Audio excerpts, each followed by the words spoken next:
I'm mixing in my colorants right now. I'm using charcoal, I have white Brazilian clay, I have a little bit of paprika, turmeric, cocoa, and some red clay.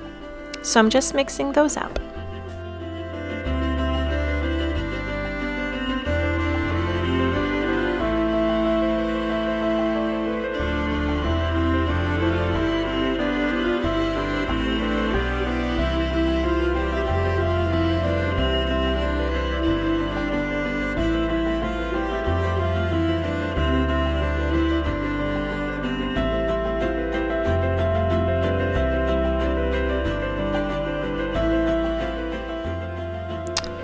Now I'm just doing a Clyde slide down my first picture, and I'm going to be alternating colors, but especially I'm going to be putting the yellow soap colorant with the turmeric in between each color, because I found the paprika, the red clay, and the cocoa were all a little bit similar in the color scheme, and I wanted to make sure there would be some distinction between each layer.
"24 hours later, I'm able to cut the soap, and it did go through gel phase. So this is the slab, and I'm just going to divide this into 3 different sections, and then I'm going to cut each of those sections into bars, and then I'm going to plane them and just try to take off like the crusty top and see what designs are below it.